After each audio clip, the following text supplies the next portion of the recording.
Hello everyone, welcome to the channel. आज मेरा RRB clerk pre का एग्ज़ाम हो चुका है और मेरा एग्ज़ाम था 12:30 PM, मतलब थर्ड शिफ्ट में।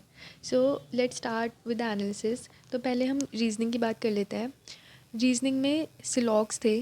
सिलॉग्स के 4 to 5 क्वेश्चंस थे और इसमें 3 स्टेटमेंट्स थे और 2 कंक्लूजन्स थे और सारे सिलॉग्स इजी थे।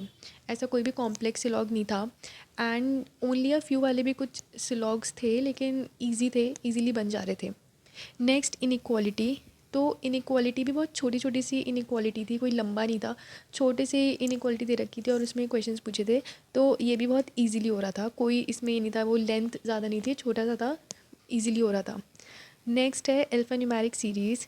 सो हाँ, अल्फ़ा न्यूमेरिक सीरीज़ में ना एक कन्फ्यूजन लोगों को हमेशा रहता है कि स्क्रीन पे पूरी आ रही थी या नीचे वो स्क्रॉल का ऑप्शन था। तो मैं क्लियर कर देती हूँ कि हमारी शिफ्ट में, थर्ड शिफ्ट में, अल्फ़ा न्यूमेरिक जो सीरीज़ थी उसमें कोई भी स्क्रॉल का ऑप्शन नहीं था। सारी की सारी सीरीज़ वो स्क्रीन पे एज इट इज़ विजिबल थी।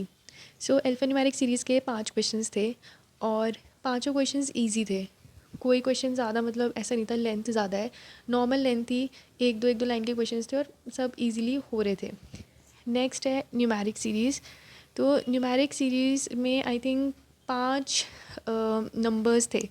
हाँ, आई थिंक 5 to 6 नंबर्स थे और इसके क्वेश्चंस, मतलब एक दो क्वेश्चंस थे ऐसे जिनमें थोड़ा सा मतलब टाइम लग रहा था, जिन्हें देखना पड़ रहा था। और इन क्वेश्चंस में क्या है ना, मिस्टेक होने के चांसेस बहुत ज़्यादा रहते हैं। तो थोड़ा सा स्पीड इसमें कम हो जाती है क्योंकि इसको बहुत ध्यान ध्यान से करना पड़ता है, लेकिन ऐसी कुछ टफ़ नहीं थी, ये भी इजीली बन जा रहे थे। Next forward backward.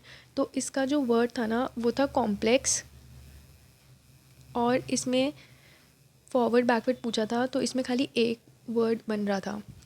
Next meaningful word था। मीनिंगफुल वर्ड सिर्फ एक ही बन रहा था जो था लेंस। देन एक क्वेश्चन था, वो ऑड वन पूछा था कि कौन सा इसमें से ऑड है, तो उसमें भी एक पैटर्न फॉलो हो रहा था, वो भी आराम से देखने पे मिल जा रहा था। तो इसका मुझे आंसर अभी याद नहीं है। बाकी जिन भी लोगों ने थर्ड शिफ्ट में एग्ज़ाम दिया है वो प्लीज़ कमेंट करके बताना कि ये जो 3 क्वेश्चंस थे इनके आंसर्स उन लोगों के क्या क्या आ रहे थे। देन जो रीजनिंग का एक इम्पॉर्टेंट पार्ट है पज़ल। तो उसमें पहली पज़ल थी अनसर्टेन वाली। तो इसमें जो लोग आ रहे थे वो थे 12 मेंबर्स। तो ये पज़ल भी काफ़ी कनेक्टिंग थी, मतलब हर कंडीशन ऐसा नहीं था कि कुछ भी कंडीशन हमें नोट करनी पड़ रही है, एकदम एक अल्फ़ाबेट से दूसरे अल्फ़ाबेट सारी चीज़ें ऐसे गिवन थी, तो इजीली ये बन रही थी।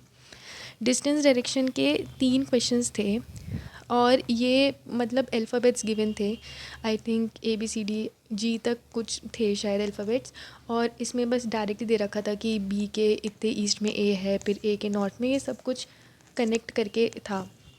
देन बॉक्स बेस पज़ल थी, इसमें आई थिंक 6 बॉक्सेस थे या 6 पर्सन थे, ऐसा कुछ था। तो ये भी पज़ल एक शायद 2 पॉसिबिलिटीज़ मैंने ली थी और दूसरी वाली बहुत जल्दी कैंसिल हो गई थी, तो एक सिंगल में ही बन जा रही थी। देन रो बेस पज़ल थी, इसमें 8 पीपल थे जिसमें 4 नॉर्थ देख रहे थे, 4 साउथ देख रहे थे। तो इसमें भी 2 कंडीशन से स्टार्ट करा था, इसमें भी सब कुछ कनेक्ट हो रहा था, सब कुछ फर्स्ट लाइन से लास्ट लाइन तक सब कुछ गिवन था, तो सेकंड कंडीशन भी जल्दी ही कैंसिल हो रही थी इसमें भी। देन एक पज़ल थी फ्लोर वाली जिसमें 7 फ्लोर थे। तो इसमें भी इसका स्टार्टिंग मुझे याद है, इसमें कुछ ऐसे था कि बी जो है वो आई थिंक 4th फ्लोर के ऊपर है और डी, आई थिंक डी, और डी के इमीडिएटली ऊपर ए है। तो इस तरीके से फिर इसमें 2 कंडीशंस बनी और ये भी इजीली हो रहा था। बाकी आई थिंक रीजनिंग में यही सब था। मैंने रीजनिंग में 40 on 40 ही अटैम्प्ट करे हैं और मेरी रीजनिंग जो है ना वो 9 to 10 मिनट्स बचे थे तभी ये पूरी कंप्लीट हो गई थी। एंड ऑनेस्टली जब मैंने देखा ना 9 से 10 मिनट बचे हैं, तो सबसे पहली चीज़ मेरे दिमाग में यही आई कि यार काश ये ना कंपोजिट होता, जिससे ये वाला टाइम सारा का सारा मैं क्वांट में लगा देती, जिससे पेपर बिल्कुल ऐसे स्मूथली हो जाता। बट कोई नहीं, ऐसा ऑप्शन नहीं था। आई थिंक आज सबकी ही क्वांट हर शिफ्ट में थोड़ा जल्दी जल्दी हो गई थी। और ऐसा होता है यार, लास्ट टाइम भी यही होता था कि जो टाइम बचता था ना रीजनिंग से सब अपने 5-6 मिनट बचाते थे जो कि क्वांट को देते थे एक्स्ट्रा। इस बार ऐसा नहीं था, इस बार सारा का सारा गेम डिपेंड करता था क्वांट पे। अभी नेक्स्ट चीज़ ना क्वांट की बात कर लेते हैं। हमारी शिफ्ट में ना क्वांट को लेके एक बहुत चीज़ चल रही है। कुछ लोग बोल रहे हैं कि क्वांट इजी थी, 39-40 अटैम्प्ट हुए हैं, लेकिन कुछ लोग बोल रहे हैं कि क्वांट स्लाइटली लेंदी बोल लो या स्लाइटली मॉडरेट बोल लो, जिसकी वजह से अटैम्प्ट जो है वो 34, 36, 37 इस तरीके से हैं। तो मैं पहले बता देती हूँ कि क्वांट में क्या क्या था, फिर मैं बताऊँगी कि मुझे क्या लग रहा है। सो फर्स्ट थिंग सिंप्लीफिकेशन थे, 14 से 15 क्वेश्चंस थे। और सिंप्लीफिकेशन बहुत मतलब बिल्कुल भी कोई भी एक भी ऐसा क्वेश्चन नहीं था जो मिक्स फ्रैक्शन का हो। एक भी ऐसा क्वेश्चन नहीं था जिसमें जो हमारे परसेंटेज बेस्ड होते हैं वो बिल्कुल भी नहीं थे कि 12.5% दिया या फिर 14.28% दिया, ऐसा कुछ भी नहीं था। Normal plus minus under root भी थे। तो अंडर रूट कैसे थे कि अंडर रूट 144, अंडर रूट 49, या अगर क्यूब भी हैं तो क्यूब भी इस तरीके के हैं कि 2 का, आई थिंक 2 का नहीं 3 का क्यूब था शायद, या फिर 6 का क्यूब। तो इस तरीके से थे। तो मतलब सिर्फ आपको प्लस माइनस करना था और सिंप्लीफिकेशन में कुछ भी नहीं था। नेक्स्ट चीज़ थी missing number. Missing number again बहुत आसान थी। मिसिंग नंबर में आई थिंक 5 to 6 क्वेश्चंस थे और इसमें एक दो पैटर्न्स मुझे याद है। एक पैटर्न था जो कि प्राइम नंबर सीरीज चल रही थी, प्राइम नंबर के स्क्वायर का डिफरेंस चल रहा था। और एक थी जिसमें +23 +23 +23 ऐसे चल रहा था पैटर्न। तो मतलब हर में सिर्फ प्लस और माइनस, मल्टीप्लाई भी नहीं हो रहा था, प्लस करो माइनस करो उतने में आंसर आ रहा था। ठीक है, उसके बाद थी DI। DI में टेबल DI थी। टेबल आई थिंक 4x3 की टेबल थी शायद, कुछ ऐसे था जितना मुझे याद है कि ये ABC था और यहाँ पे 4 मंथ्स गिवन थे, मार्च, अप्रैल, जनवरी, फरवरी, और बस उस टेबल में से क्वेश्चंस पूछे थे। तो ये इस तरीके से टेबल DI थी। तो ये अगेन बस हमें टेबल देखने थे, आंसर्स निकालने थे। इसका एक क्वेश्चन था जो मुझे, मैं करा एक बार में मेरा आंसर नहीं आया तो मैंने उसको स्किप कर दिया कि लास्ट में करूँगी, पर लास्ट में मेरे को टाइम नहीं मिला। तो वो क्वेश्चन मेरे को लगा था थोड़ा सा कुछ 40% आई थिंक, मुझे कुछ ऐसा याद आ रहा है, ऐसा था कुछ क्वेश्चन। दूसरी DI थी बार ग्राफ। अगेन ये भी बहुत ईजी थी, इसके पांचों क्वेश्चंस ही बहुत ईजी थे, कुछ भी ऐसा नहीं था। ये DI आई थिंक लास्ट थी पूरे सेक्शन की मेरे में जो थी, तो ये मुझे काफ़ी ईजी लगी। बाकी नेक्स्ट चीज़ अर्थमेटिक।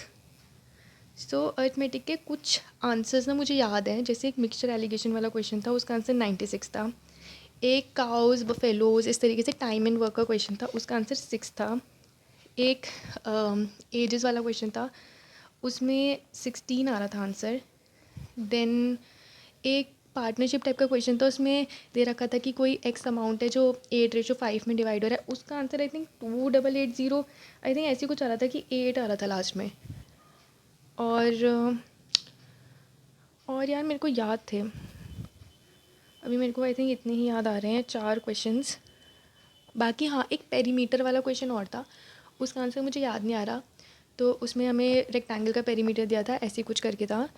बाकी अर्थमेटिक के आई थिंक 10 to 11 क्वेश्चंस थे अगेन। ईजी थी अर्थमेटिक, डुएबल थी। एक पास वाला भी क्वेश्चन था, वो मैंने नहीं करा, वो उसका आंसर अगेन मेरा नहीं आ रहा था। तो ये था ओवरऑल। तो मेरे जो अटैम्प्ट्स रहे ना क्वांट में, वो थे 37/40। यार देखो, क्वांट में क्या है ना कि आपको सिर्फ 20 मिनट दिए हैं और 20 मिनट में 40 क्वेश्चंस हैं। और लास्ट ईयर के जैसे टाइम सेव कोई कर नहीं सकता है कि अच्छा हाँ टाइम सेव कर लिया क्वेश्चन में और आगे जाके कर दिया। जो करना है वो इन 20 मिनट्स में ही करना है। और इस शिफ्ट में ना कुछ क्वेश्चंस थे ऐसे, मैं ये मानती हूँ कि 2-3 क्वेश्चन स्लाइटली आप उसको लेंदी बोलोगे। अगर मैं सिर्फ 20 मिनट से फोकस करूँ ना और सोचूँ कि 20 मिनट में मैं 40 क्वेश्चन वाली चीज़, तो वो क्वेश्चन कहीं ना कहीं थोड़े से, मतलब 1-2 मिनट अगर एक्स्ट्रा होता तो आई थिंक हर कोई थोड़ा तो अच्छा अटैम्प्ट कर लेता। मेरे को ऐसे लाइक बहुत सारे बच्चे मिले हैं जिन्होंने 75 से 78 अटैम्प्ट करे हैं शिफ्ट में, लेकिन 79-80 ऐसे वाले मेरे को आई थिंक बहुत कम अभी तक हैं जो बोल रहे हैं कि 79 to 80 हैं इस शिफ्ट में। बाकी 74 से 78 हैं जिन्होंने इस शिफ्ट में अटैम्प्ट करा। आई थिंक वो सिर्फ और सिर्फ क्वांट की वजह से ऐसा हुआ है, क्योंकि 2-3 क्वेश्चन मेरे को भी लगे कि हाँ स्लाइटली उन 20 मिनट के लिए 40 में से थोड़े लेंदी हो रहे थे। बाकी पेपर वॉज गुड, ऑलमोस्ट पिछले साल तक जैसे आते थे वैसे ही हैं। Quant is a game changer again RRB के लिए। तो आगे जिनका भी एग्ज़ाम है उनको बस यही है कि यार अपनी क्वांट पे मेहनत करो, क्वांट पे स्पीड बनाओ, एक्यूरेसी रखो, तो बहुत हाई चांसेस है सिलेक्शन के। एंड जिनका भी एग्ज़ाम आज हो चुका है वो प्लीज़ कमेंट करके बताना कौन सी शिफ्ट में एग्ज़ाम था और कितने कितने आप लोग के अटेम्प्ट्स हैं।